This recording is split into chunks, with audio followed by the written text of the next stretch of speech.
Hey guys, welcome to Fight Back. This is a campaign from Black Belt Magazine in collaboration with the Red Cross.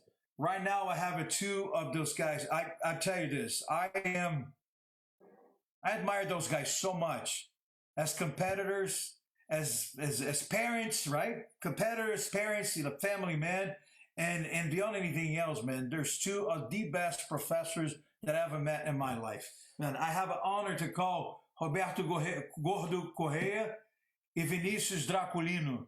They're two of really the best leaders. I'm telling you this, it's more than just professors, it's more than coaching. There's two of the best leaders of our industry. There's two guys that accomplish more than I have seen in for by far, especially from my generation. Because I can consider you guys from my generation. I may be older than you guys, but we're competing at the same time.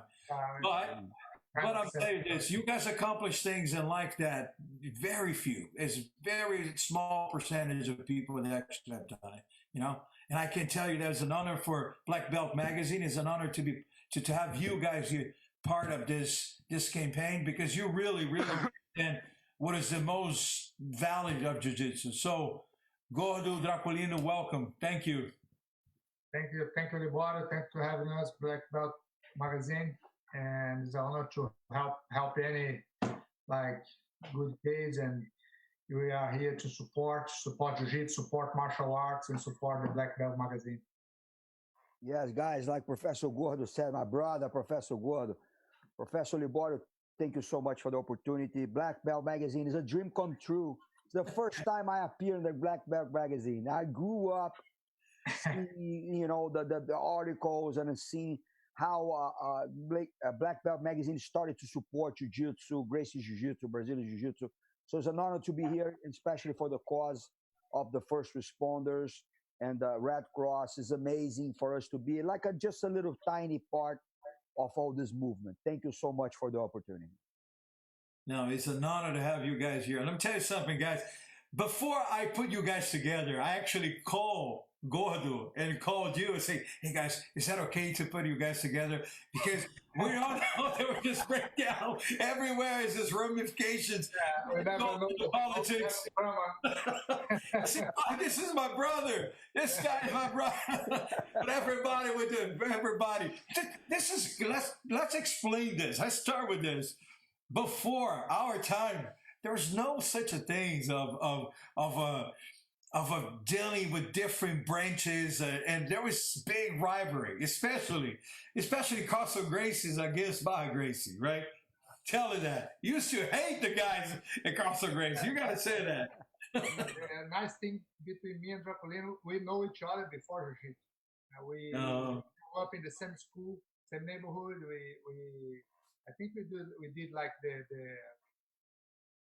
school in the same class for a while, and his brother is a friend of my brother too, and we like always together before Jiu-Jitsu, and we have a look. It's a relationship before that. We have a look to grow up together and to do Jiu-Jitsu together. And it was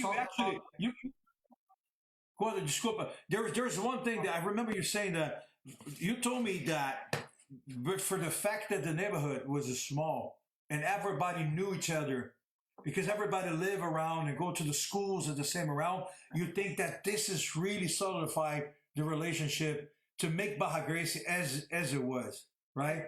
I think in '90s it was one of the biggest things in Baja Gracie was our friendship, like out of the match, very close, Like you guys in Carson too. I remember that, like you guys always hanging out together, like you, Bolão, Marcel, Cesar. It was a little bit different because we pack it up together at Carlson. Everybody was actually, when I moved out of the house at 18 years old, I went to live in Copacabana because of Carlson School.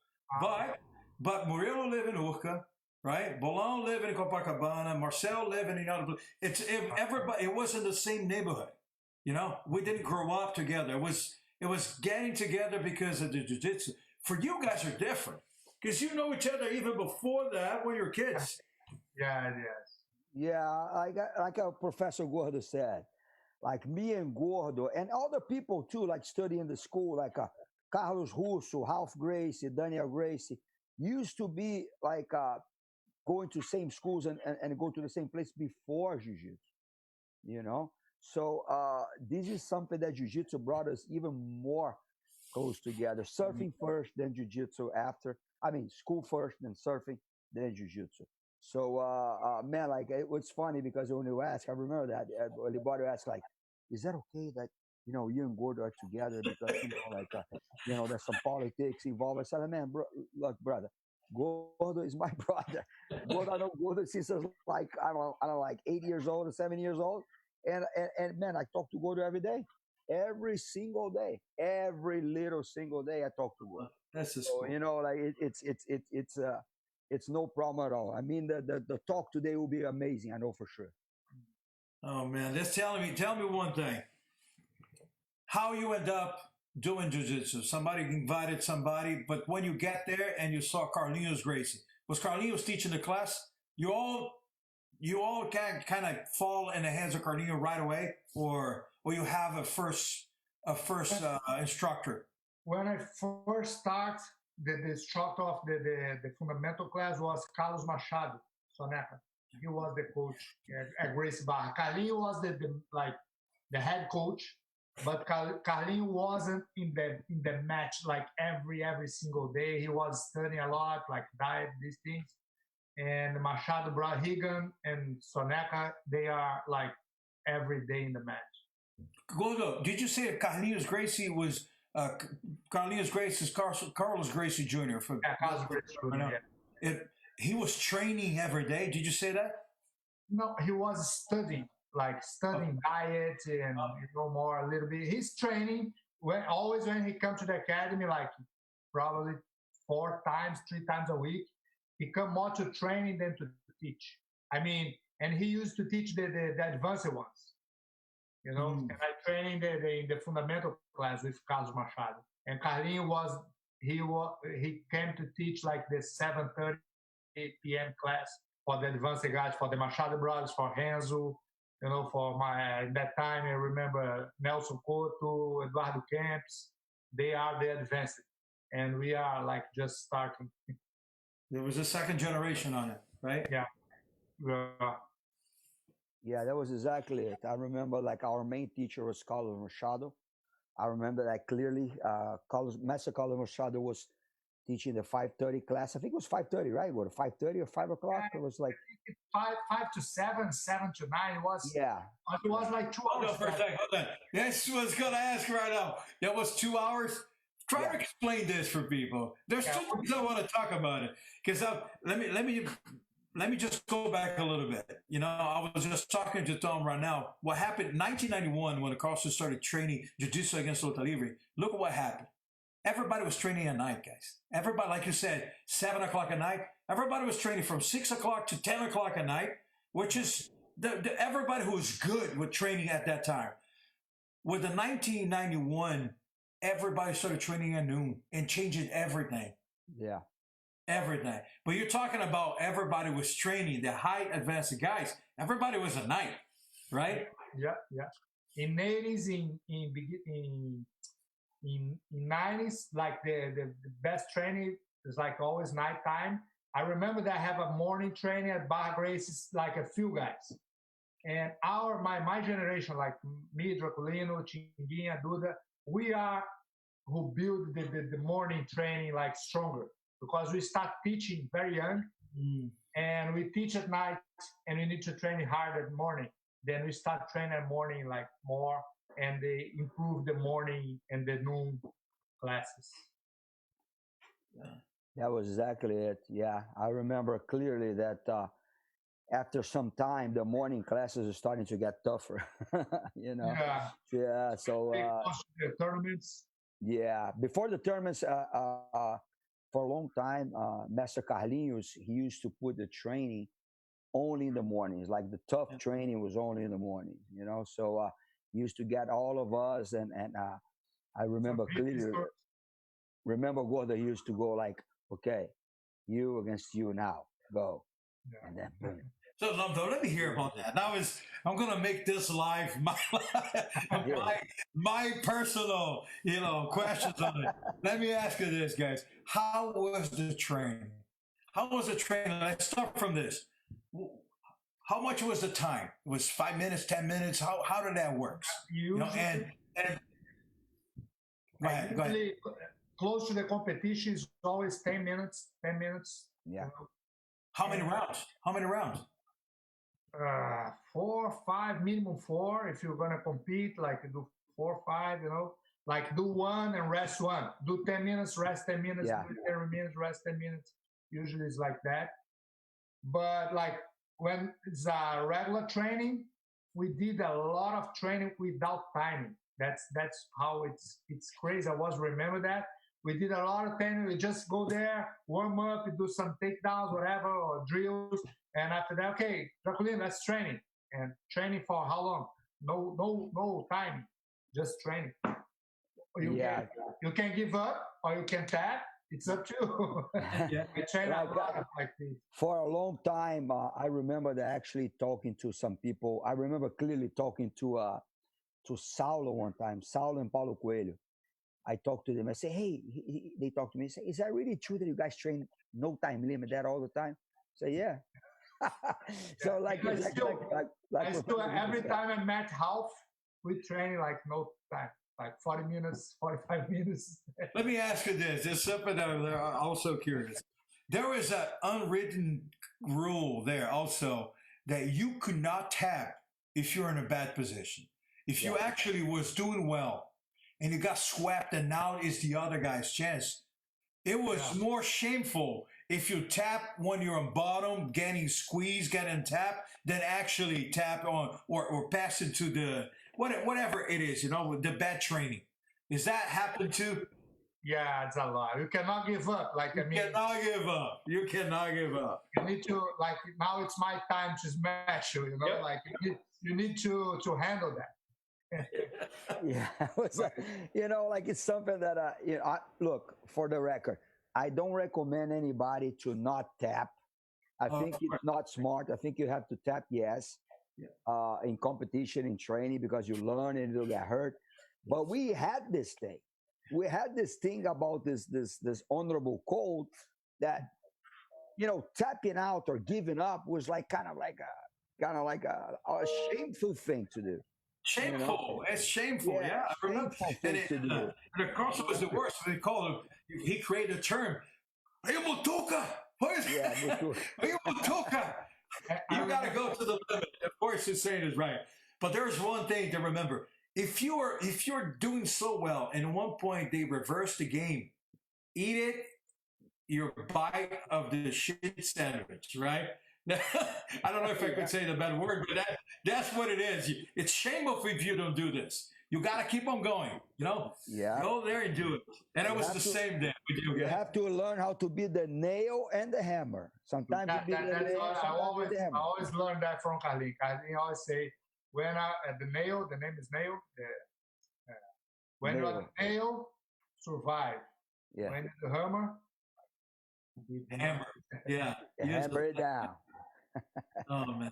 When you guys actually discovered in competition, I don't know if you actually did that, because Carson was against it, but conditioning was introduced to us pretty late because of the Vale Tudos, man. When the 1991 changed a lot of things, because all the Carson Gracie teams started training no gi, and it started putting into Vale Tudos because there was more money into it.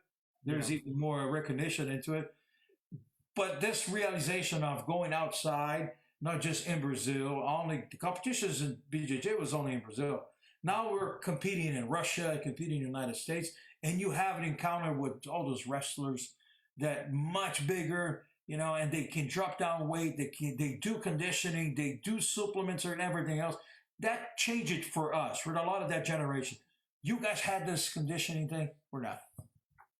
I'm not really. I remember the first time that I did a conditioning for a tournament was, I'm not sure which tournament, probably 1990 something. Then I have with Alexandre and Vladi, we did some like swimming, like 3 times a week swimming, and 2 times a week running a little bit. And but I really not too much in the condition. I also like you said, great, Professor Liborio. Like it was kind of like even like they used to mock. Oh, you're a marombero now. Oh, so you want to lift weights? Or you're a fighter, or you're a marombero? You know, I remember clearly that, and I remember like the Gracie saying that, like, oh, Yep. you're gonna lift heavy weights. You're gonna be stuck. You're gonna be you're not gonna have like any kind of like ability in jiu-jitsu, that kind of thing, which is a myth we know nowadays.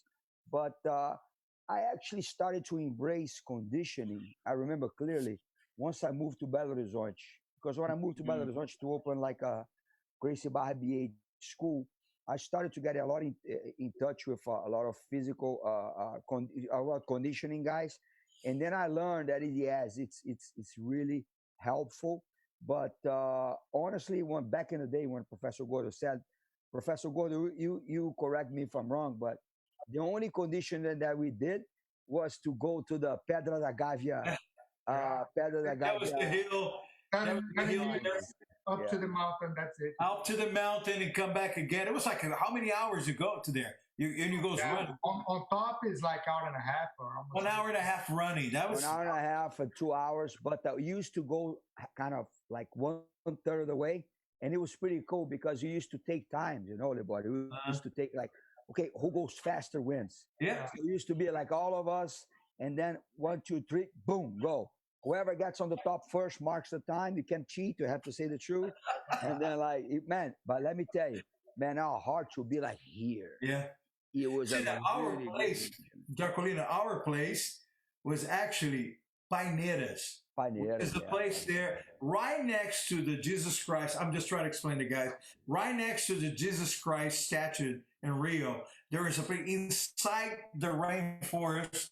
So we go over there, and there is a limitation. You park your car, and there is a barricade there. You have to leave everything behind it, and you run all the way up to the hill. And I remember that, man. That was our workouts. And we used to do this at least once a week, going up there after the beach or on a day. But that was our version of the Pedra da Gávea. And sometimes after the Saturday training, like we train Saturday in the morning, then before go to the beach, we do some bench press. Just to be, to. Oh, I gotta tell you this. Some pull up, some push up, bench press, and go to the beach. That's it. Yeah, I gotta tell you this. This is funny. We used to train Saturday. Taparia. Yeah. When the Carlson come out with this MMA thing here right now, and people want to continue training to try to prepare for Vale Tudo. They got Murillo and Alan Goys and all those guys there. And we do a Saturday. We always have a no-gi taparia. Yeah. Just to make sure, we want to make sure that the guy go to the beach with your handprint on it. We can make fun of the land. You know? So every Saturday was this, and we used to go to Pepe, which is the beach right next to where you guys at, right? Pepe is our turf. Funny how it changed. Like in 90s, it's taparia, and put double leg, and that's it. Baiana. And they start training a little bit boxing. I remember that Murillo. Just people who go more. Amaury was the guy who trained him like boxing. Yeah. Maury was ahead of his game, man. Maury was somebody that I think Amaury always did conditioning, man. Always always in the condition and a great judo too.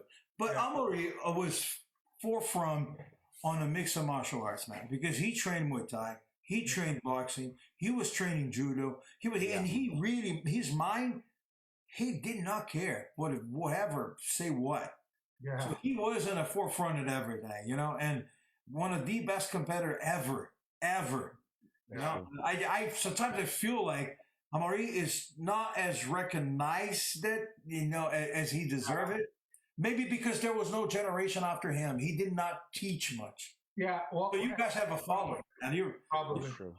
Because one time someone asked me like big names, and I say Amauri, like small time ago. Then some people like look at me and Amauri and say, "Man, Amauri, nobody beats Amauri in my time." Like in every 5 absolute tournaments, he win 4. That's it. You know. Yeah. You know, I'm telling you this. You know what it is, right, Draculino? Because he didn't have the legacy after. I believe so. Maybe I'm wrong. You're 100% right.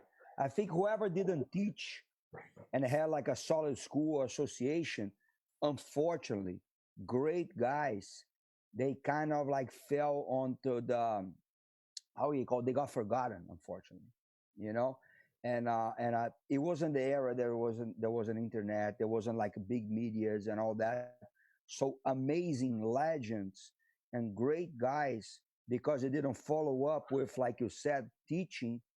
You know, like a lot of people, man, like it's unacceptable if people don't know who Amaury Bitetti is, in my opinion. Yeah. But it's just kind of our fault too. Yeah, true. Yeah, let's put it this way too. You know, this is something that it has been good to talk to you both about that, because you're medallions on this in this community. But we should have a better and more comprehensive history of the sport, right? Something that everybody packaged to talk about.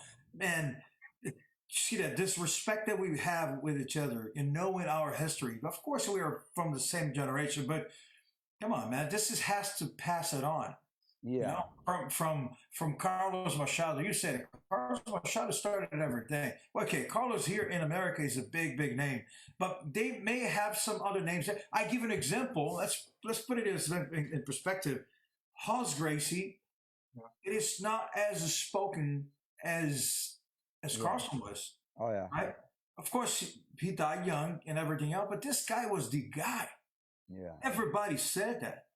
Everybody said it, and people don't know that Carlson and Hall's Gracie were partners. They were brothers, but they were partners. And when Ross passed away, Carlinhos took over, and that's right. And that's the generation to pass it on. This history, man, has to go to some book somewhere that make available for every single jiu-jitsu player to at least. Who's that interested in the stories, man? And I remember that one time I was talking a long time ago. I was talking to Manimal in the tournament, and I was probably blue or purple, but a long time ago. And Manimal told me that Carlos Grace Jr. was his coach. Then I said, no, you're from Castle Grace. Then he started explaining, no, man, they teach in the same match. You know, I used to train with Carlinhos, but when Carlinhos moved to Barra was so far away from him. There's another guy that a lot of people don't remember that was from Carlinhos, and he said that the other day, but I knew it, but a lot of people don't know. It's Bebel. Bebel used to be a student from Carlinhos. And one guy that when I train a lot is Marcelo Alonso. That's what I just thought of Marcelo Alonso. One of the best coaches that Carlson Gracie ever had. Marcelo, that's another guy who really is not out there. This guy he built up a generation of guys, man, after us. I said that I train with him a lot.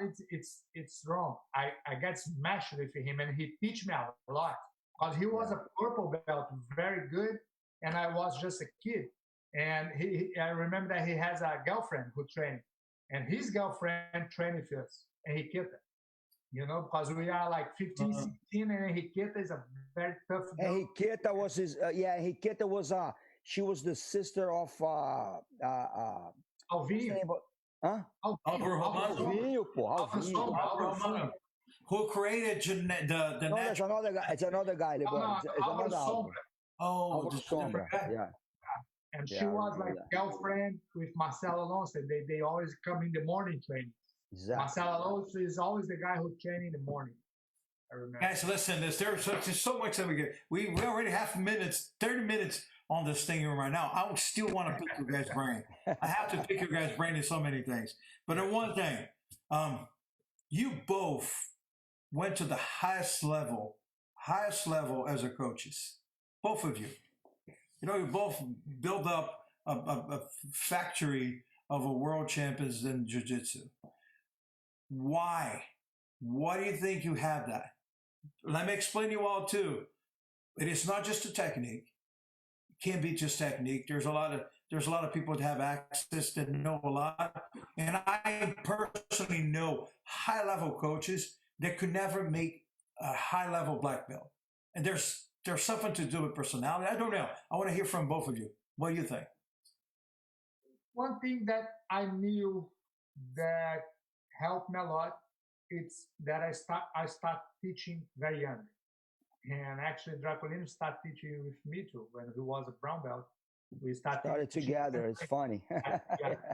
And another thing that I'm not sure, this is not everything, but I did I did by my my heart ever always.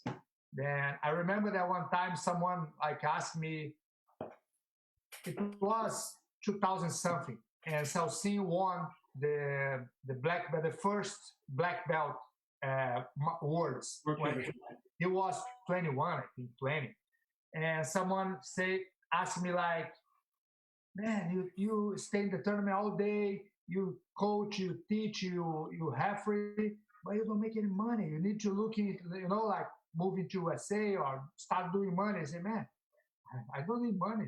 Look at this guy in the podium. He's 21 years old. He started training for me at 12, and he's a world champion black belt. I don't need money. This is more than 100,000, for me. Then this is like my vision always. I always try to give my best, to my students.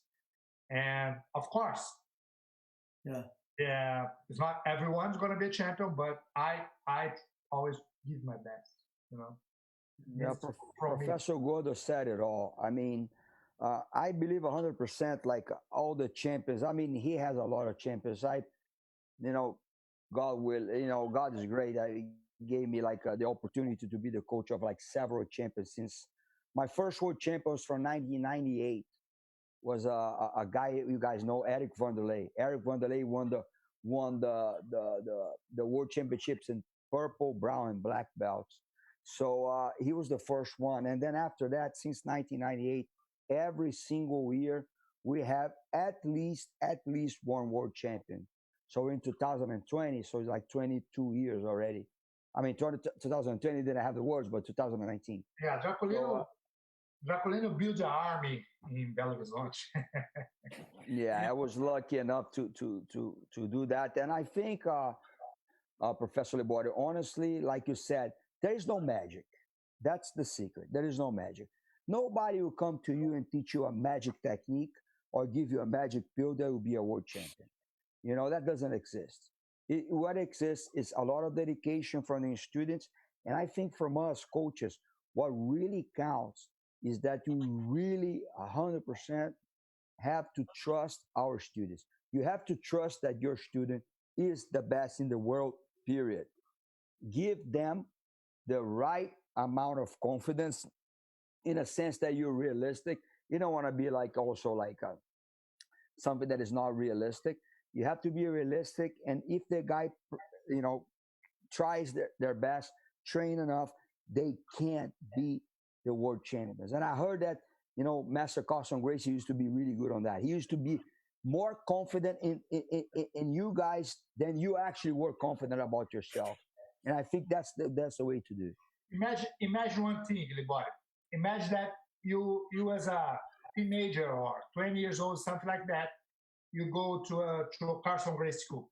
Then you go there and you want to compete, but your coach is not trusting you. Your coach is not don't go to the tournament to see you. Your coach. Then what are you gonna do? You have two options. One, you're not gonna be a champion, and second option, looking for another one. Exactly. That's what I feel that I do. If someone, 9% of my students now they are not competing.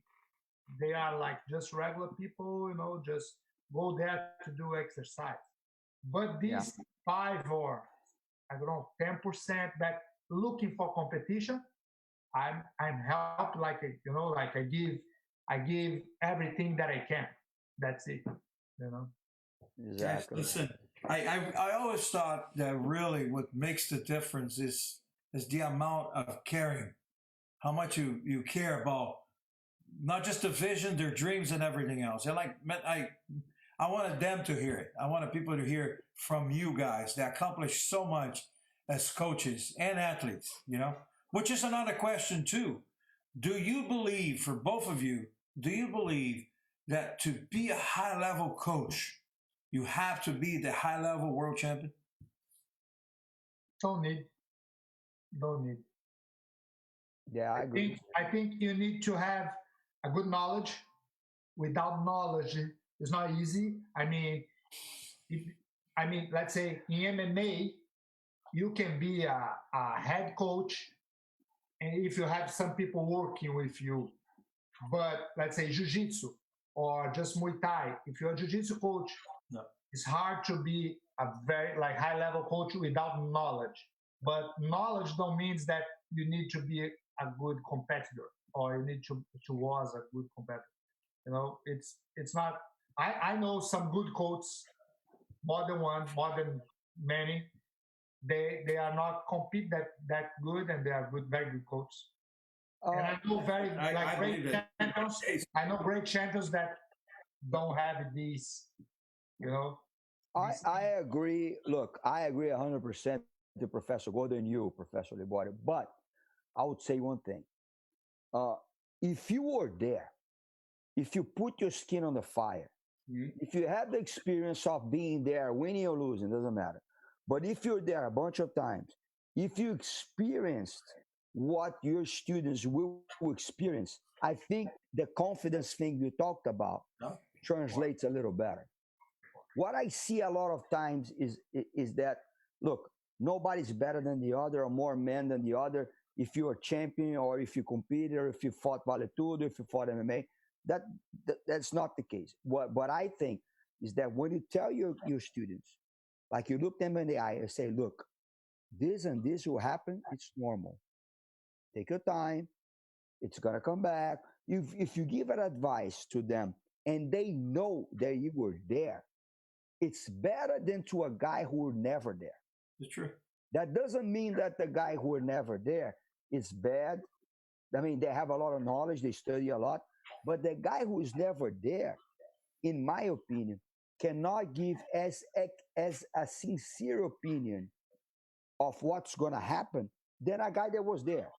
I think that's the only big difference. I think there's a lot to do with confidence. Yeah, but being in competition don't means you be a world. It's a be a. Oh yeah, 100%. That's what I say. Sometimes you're always competing. You have some results. Yes, but leadership is something so important. Yeah, leadership is something so important because mean your words, do what you say. Things that people understand examples, right? People understand examples. There's no doubt about that. A lot of coaches that never were champions, they were able to build up world champions, but there's a lot to do with leadership, in my opinion. In my opinion, there's everything to do with leadership and example. And it's that every I have a good example. He's a world champion too, but I saw from the generation, like young generation, I saw that kid. I'm not like his friend, nothing, and then I'm very comfortable to talk about him. I think he's a very good coach. I saw some wide fighters come from him. Magalhaes from Porto Alegre. Magalhaes. He was a champion. He was a world champion, but he's a leadership. I see the way how he coaching the tournament. He's a leadership.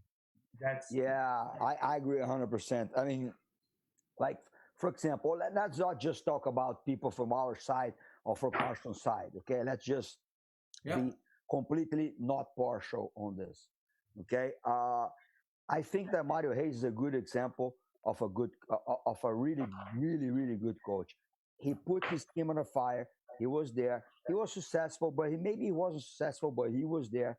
What I don't think nowadays, on the era of the internet and on the era of a lot of people that talk better or talk more, get more attention, than other people that are better than them is that some people now, like they think that just because they have like some success as coaches, they can say like universal truths.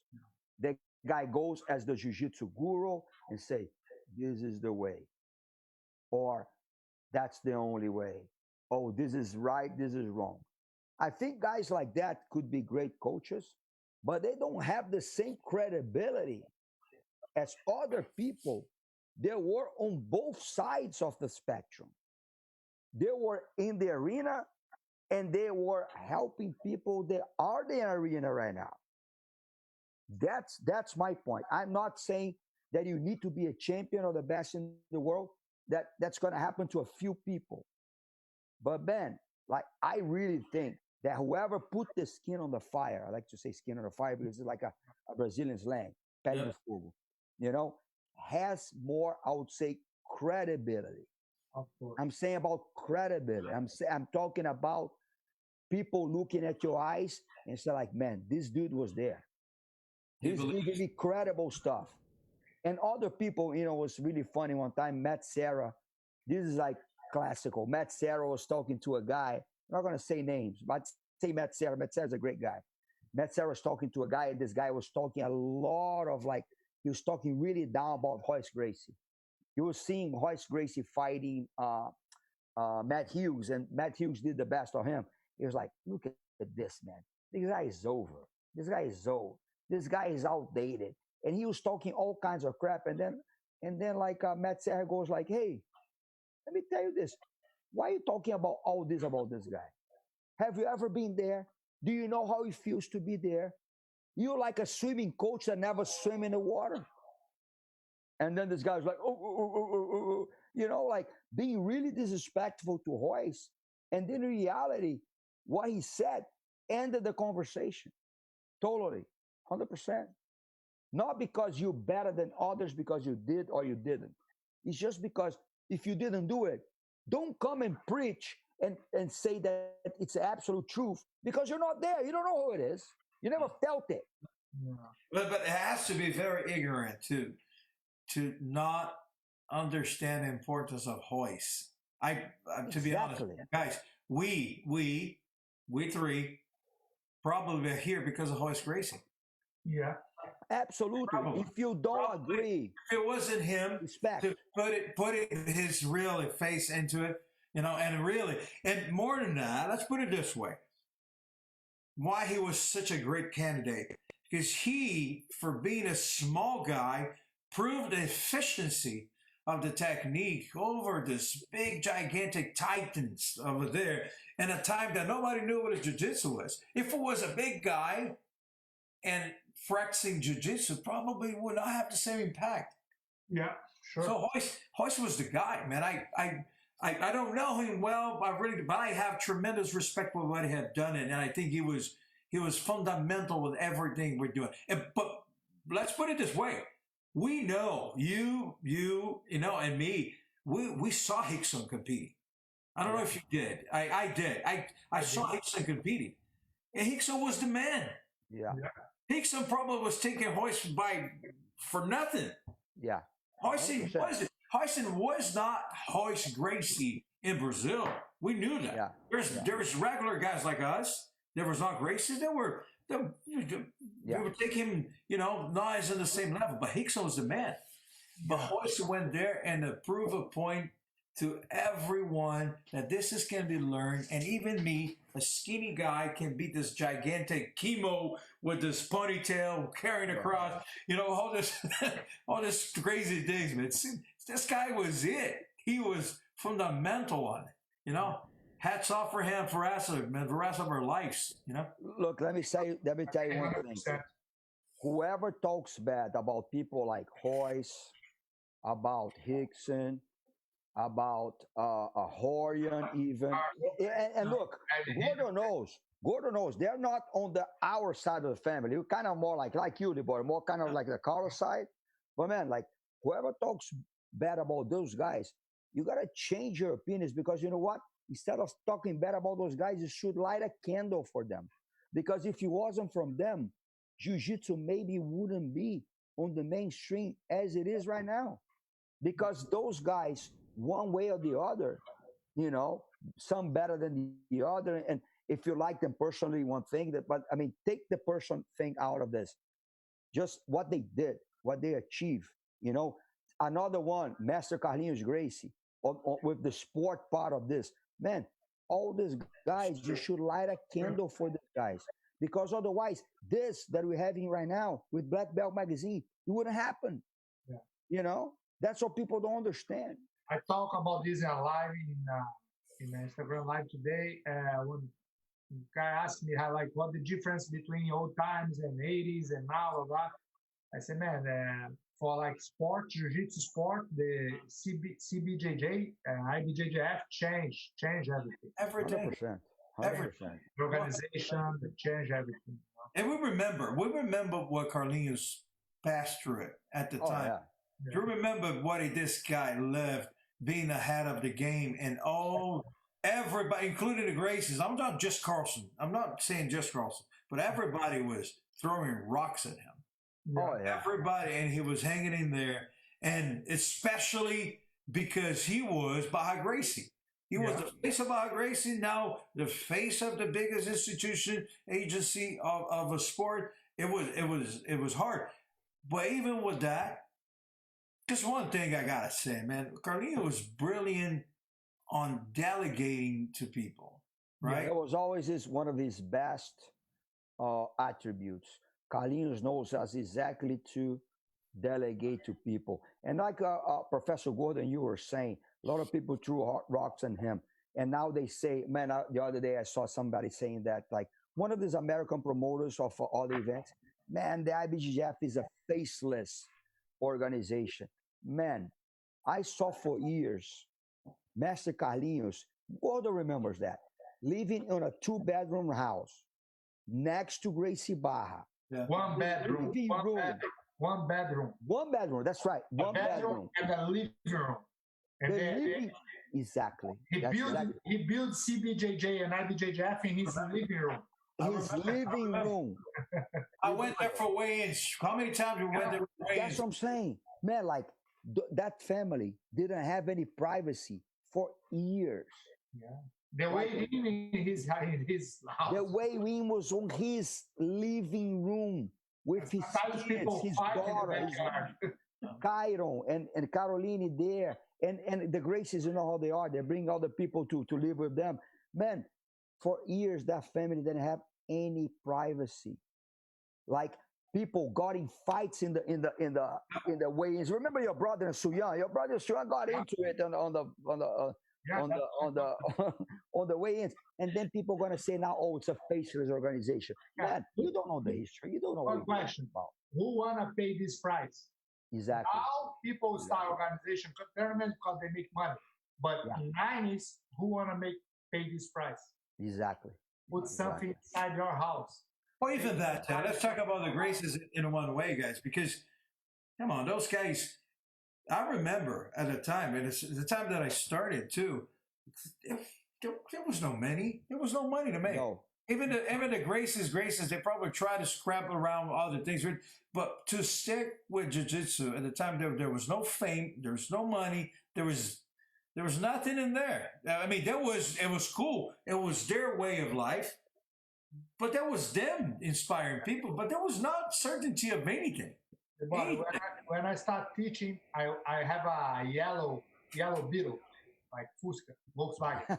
I remember that. And I remember that Helium used to have one, and Carlinhos has an old car too, like that Belina, Pampa, something like that. And I remember that friend of mine, like a little bit older than me, asked me, like, "Well, you really gonna be a jiu-jitsu coach?" Yeah, that's what I like. Then he asked, "But you wanna drive a Beetle forever?" And man, I never think what I'm gonna drive. I just doing what I'm like, you know. I'm not just doing jiu-jitsu because of money, you know. And I remember that you, Liborio, you have in that times in 90s was a great job in Banco do Brasil. Was the opposite, right? Yeah. Yeah, I was thinking this. It was you the have great, opposite. Gordo. yeah, but you have a great job and like and you can work in there forever. I know Yep. because I have my cousin. Yep. She retired from Banco do Brasil. She worked there for 30 years, and you just quit Yep. because of what? To make money? No, No. you quit Not because the opposite.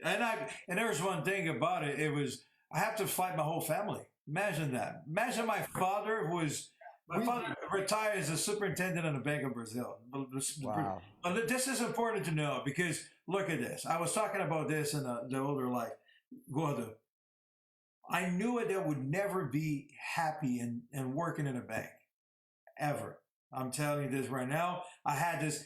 Jiu-jitsu was my cure. Jiu-jitsu is a place that I go to be happy while I was doing a job to make money, and I was making a decent money for a young guy who had a job with 18 years old when I passed and I got the job. Now I definitely had to fight everybody to make it understand that I'm making a decision based in to love and self-confidence because it really was a big gap. Even for me, it was a big gap. And a friend of mine, Gordo, he actually said, I sit down with a friend of mine. He says, Liborio, why you're so afraid to get out of Brazil? Man, you're successful with your friends, you're successful with your family, you're successful in jiu-jitsu, and you're successful even in a bank that you don't like it. You're a manager there. Why are you so afraid to think that you're not going to survive outside the bank?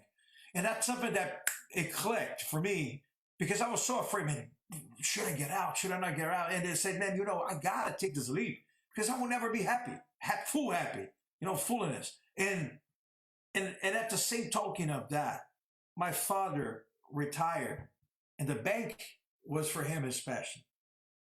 5 years later, he died because he really couldn't live the life without something that he was so deep into it. And me, man, I'm going to be doing this with diapers on it. Exactly. That's my retirement. There was no retirement. That's what it is. I don't think you're retirement. There's no retirement for us, man. We're gonna be loving this. If you can train, I have so many injuries right now. I have to go to 3 surgeries. But there is one thing.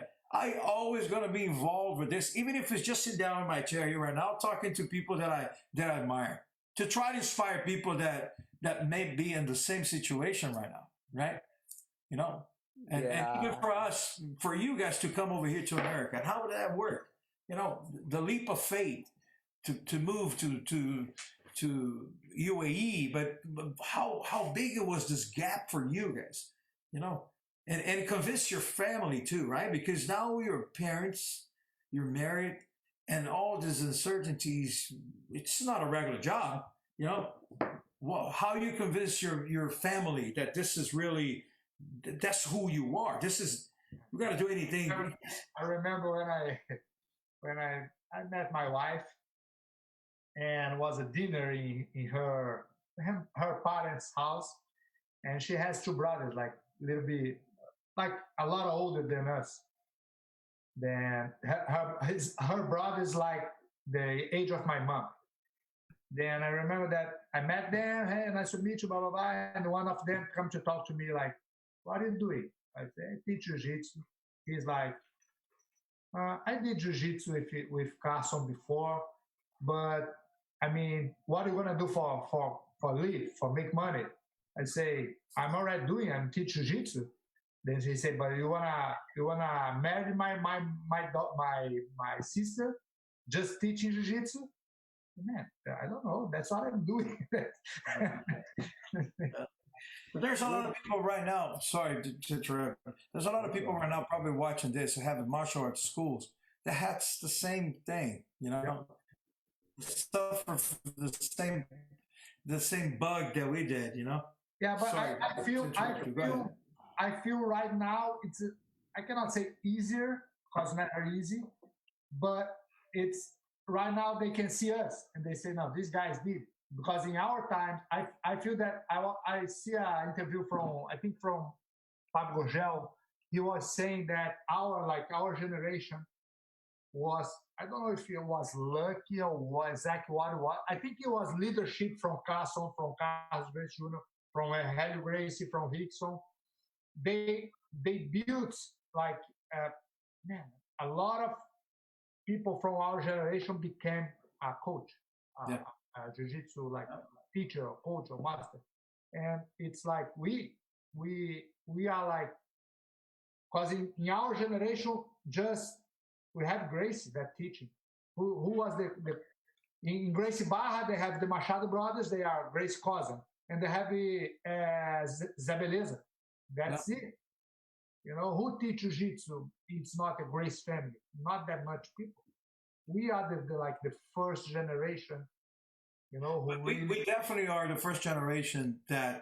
If you go back in Gracie Academy at Santa Cidade in Brazil, they have a lot of quotes there that say Hélio Vigio, that say the one who made Roberto Barreto. Roberto Barreto, his birthday. He's actually celebrating 85 years old today, guys. Flávio Berengue, all these guys, they are teaching jiu-jitsu, but they have another job. Yeah. Because jiu-jitsu don't give that good money, and they have extra job. You know, and we have to wrap it up. I'm so sorry, Draculino. It's 2 minutes for us to close this thing here, guys. We did not watch the fight again. We're just we started talking about that. We could be here 2 hours, hours and hours. Especially for me, guys. This is for me is an honor, guys. I have such admiration for both of you, man. You're accomplished so much. Like, because in our generation, we talk in the tournament, but we are not talking about history. No, now we can talk about history. Yeah, it was funny because times change, right, professors? Times change because I mean we were kind of like on the other side of the spectrum, and now like thank God. I mean that's a good thing. Like we got on a point that we all got successful in our professional lives in jiu-jitsu. Jiu-jitsu grew so much, and now we're having that great talk. So it's evolution of the whole thing. I remember when Zamari Sperry stepped in my academy one day and say, "Hi, Gordo, how are you? I'm Zamari, and I want to train here." But I say, I'm going home and thinking like, what is I'm training my head? What's going on? What are we gonna do with it? Yeah. I think the only one guy from Castle who used to hang out with us is Playmobil. Playmobil is always halfway Barra, halfway Castro. But he never trained with us. He just you don't know the story. I'm going to tell you the story, man. We got to go, but you don't know that I almost got in a scalp with Valide because of you or Soccer. I don't remember which one it was, but you guys are good friends with Playmobil. Yeah. And I used to like you, and I used to like Soccer a lot. There's two guys that I really like there. So I was cheering for them, for you or him on a 1996. And Valide came all pissed off talking to me. Why are you talking to me? You're too nice. Why are you talking to those guys? I got so mad. I got so mad. Get the out of here. I remember this. Valide was always. Guys, listen, we gotta go. We gotta wrap it up. We gotta leave there. Let me just say this. I really, truly appreciate you guys so much. One of the main reasons about that, not just for people to hear. I know that maybe some people right now here, they're not going to understand all this we're trying to say, but getting all this accomplished codes here and giving your thoughts, your point of views of things is super important. But beyond anything else, man, you're just flat out good people, and you're flat out martial arts, man. It's an honor to share this with you guys here, but you are such an inspiration for us, me included, that I really, truly is an honor to have you guys here.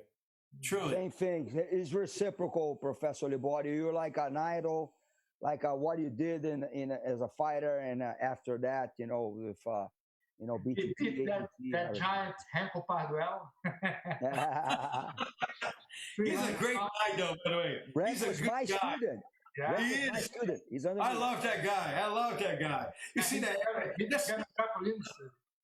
This is everybody saying, man. I just can't hate. It's too much hate. Guys, they're kicking it out here right now. People are doing it. Take care. Thank you.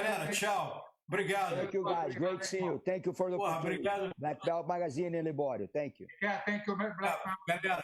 Have a good night.